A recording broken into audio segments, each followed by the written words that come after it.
तुम्ही विचारच त्या गोष्टीचा केला नाही की तुमच्याकडे येईल कशी. बरोबर. साधेतलं साधं उदाहरण देतो. हं. आयफोन घ्यावी ही इच्छा नुसती हाय क्लास प्रोफाईलची नाही राहिली आता. हं. एखादा साधा एखाद्या स्टोअरमध्ये काम करतो एखादा मुलगा, हं. त्याची पण इच्छा असते माझा आयफोन असावा. मग तो काय करतो, त्यासाठी कुठेतरी चांगल्या स्टोअरमध्ये 10-12 हजाराचा पगाराची नोकरी बघतो. हं. त्याचं टार्गेट काय असतं, त्या डोक्यात काय असतं, आयफोन. त्याच्या बेसिक गरजा 2-3 हजारात भागत असतात.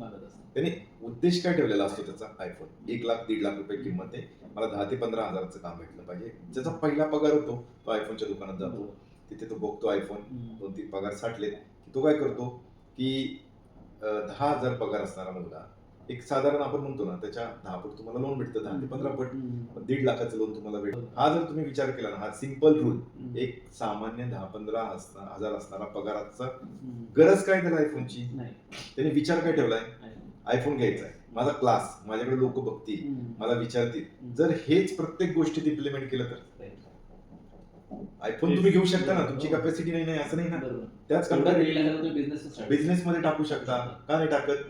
एखादी वडापावची गाडी टाकू शकता, एखादं सँडविचचं दुकान टाकू शकता. 1.5 लाखात मध्ये तुम्ही एखादा गाडा भाड्याने घेऊ शकता, ज्याचं डिपॉझिट 50,000 असू शकतं, भाडं 10-20 हजार असू शकतं. तर करत नाही ना, त्याच्यासाठी लोन काढणार नाही, बिझनेससाठी लोन काढणार नाही.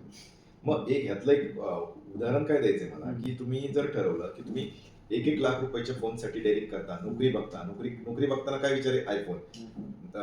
पगार आला की तुम्हाला विचार काय, तो आयफोन. मग तो जातो 15-20 हजार रुपये आई वडिलांकडून घेतो, स्वतःचे 20-30 हजार रुपये जमतो, तो 30,000 रुपये त्या आयफोनला भरतो आणि मग तो रील बनवतो ते आयफोन ओपन करताना. त्याचं सॅटिस्फॅक्शन एक 30-40 लाईक 100 लाईक मध्ये 1.5 लाखाची वस्तू, तो कर्जबाजारी झाल्यानंतर त्याला कळत नसतं. पण ह्याचा जर पॉझिटिव्हली विचार केला, तुमच्यात जर कॅपॅसिटी असेल, तुमची कॅपॅसिटी तुम्ही 10 हजारात तुम्ही 1.5 लाखाची कॅपॅसिटी उभी केली ना, मग 1.5 लाख रुपये तुम्ही धंद्यात पण टाकू शकता.